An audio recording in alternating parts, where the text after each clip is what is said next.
রাজধানী বাংলা মোটর বিশ্ব সাহিত্য কেন্দ্রে জমকালো আয়োজনে বর্ণ বৈষম্য বিরোধী অবিংশাববেদিত নেতা নেলসন ম্যান্ডেলার জন্মবার্ষিকী উপলক্ষে আলোচনা সভা ও নেলসন ম্যান্ডেলার শান্তি পুরস্কার 2025 প্রদান অনুষ্ঠান সম্পন্ন হয়েছে। তরিকুল ইসলামের পাঠানো তথ্য ভিডিওচিত্রে দেখুন বিস্তারিত। 26 জুলাই শনিবার বিকেল 5টায় নিউ জেনারেশন ফোরাম বাংলাদেশ এর আয়োজনে ও মৃধাজ ড্রয়িং হাউস, রাব্বি হার্বাল ও বেটার লিভিং ফাউন্ডেশনের সৌজন্যে এ অনুষ্ঠানটি সম্পন্ন হয়। উক্ত অনুষ্ঠানে মানবতা, ন্যায় বিচার ও শান্তির বার্তা ছড়িয়ে দেওয়া এবং সমাজের অবহেলিত গরিব ও নিপীড়িত মানুষের সেবায় নিয়োজিতদের স্বীকৃতি হিসেবে নেলসন ম্যান্ডেলা শান্তি পুরস্কার 2025 প্রদান করা হয়। অনুষ্ঠানটি উদ্বোধন করেন নিউ জেনারেশন ফোরাম বাংলাদেশ এর চেয়ারম্যান জনাব আমজাদ হুসাইন। প্রধান অতিথি হিসেবে উপস্থিত ছিলেন জনপ্রিয় অভিনেতা খলিলুর রহমান কাদেরী। নেলসন ম্যান্ডেলার বর্ণাঢ্য ও ঘটনাবহুল জীবন ও কর্মশীর্ষক প্রধান আলোচক হিসেবে বক্তব্য উপস্থাপন করেন আন্তর্জাতিক কবি, প্রথিতযশা গবেষক ও সরকারি মিডিয়া তালিকাভুক্ত জাতীয় দৈনিক ঐশী বাংলা পত্রিকার সাহিত্য সম্পাদক ড এস.এম. শাহনূর।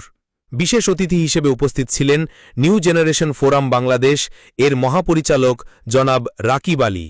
জনপ্রিয় উপস্থাপিকা ফারজানা মৃদুলার সঞ্চালনায় আন্তর্জাতিক স্বর্ণপদকপ্রাপ্ত কবি ও সাহিত্যিক পুষ্পেন রায়ের সভাপতিত্বে অনুষ্ঠানের শুরুতে স্বাগত বক্তব্য রাখেন মনিরুল ইসলাম রাজীব। উপস্থিত অতিথিরা তাদের বক্তব্যে নেলসন ম্যান্ডেলার জীবনাদর্শ ও শান্তির দর্শনকে নতুন প্রজন্মের মাঝে ছড়িয়ে দেওয়ার গুরুত্ব তুলে ধরেন।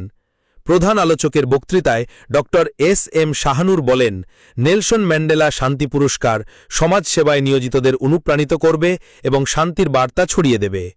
নিউ জেনারেশন ফোরাম বাংলাদেশের মহাপরিচালক রাকিব আলী জানান, এই পুরস্কারের মাধ্যমে তারা একটি মানবিক ও শান্তিপূর্ণ বাংলাদেশ গড়ে তোলার আন্দোলনকে এগিয়ে নিতে চান। পরে পুরস্কারপ্রাপ্তদের কাছ থেকে তাদের সংক্ষিপ্ত অনুভূতি জানতে চাওয়া হয়। মনোমুগ্ধকর সাংস্কৃতিক পরিবেশনা, ডকুমেন্টারি প্রদর্শন এবং কৃতজ্ঞতা বক্তব্যের মধ্য দিয়ে অনুষ্ঠানের পরিসমাপ্তি ঘটে। আমরা সমাজের পিছিয়ে পড়া জনগোষ্ঠী নিয়ে কাজ করে যাচ্ছি। আমাদের চাওয়া আমরা প্রতিনিয়তই কাজ করে যেতে পারি পিছিয়ে পড়া জনগোষ্ঠী, এবং আমরা চাই বিশেষ করে সরকার প্রতিনিয়ত বিভিন্ন জায়গায় দেখা যায় অনেক মানুষ নিরীহ, অনেক মানুষ অসহায়, খাবার পাচ্ছে না, থাকার জায়গা পাচ্ছে না।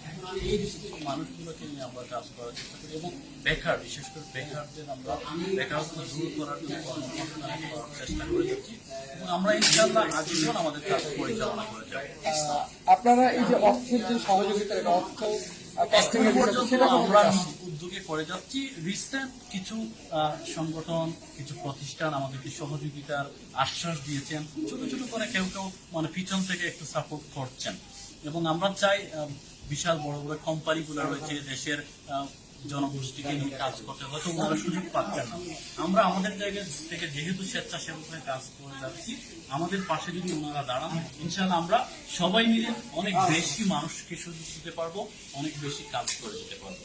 সরকার যদি এই বিষয়ে উদ্যোগী হয়, সরকার যদি আরো বেশি এগিয়ে আসে, তাহলে আমাদের দেশের বিশৃঙ্খলা দূর হবে, বেকারত্ব দূর হবে, মানুষ তাদের সমস্যাগুলো থেকে মুক্তি পাবে ইনশাআল্লাহ। এবং বিশ্বের সাথে তাল মিলিয়ে আমরা এগিয়ে যেতে চাই। তাই যারা দেখছেন, আপনাদের কাছে আমরা বিনীতভাবে অনুরোধ জানাচ্ছি, আপনার জায়গা থেকে অন্তত একজন মানুষকে আমরা সহযোগিতা করুন, আর আমাদের কাছে যদি আসেন, আমাদের সাথে হাতে হাত মিলিয়ে কাজ করতে চান, আমরা আপনাদেরকে ওয়েলকাম জানাই সব সময়, এবং আপনাদের প্রতি আমরা চিরকৃতজ্ঞ থাকবো।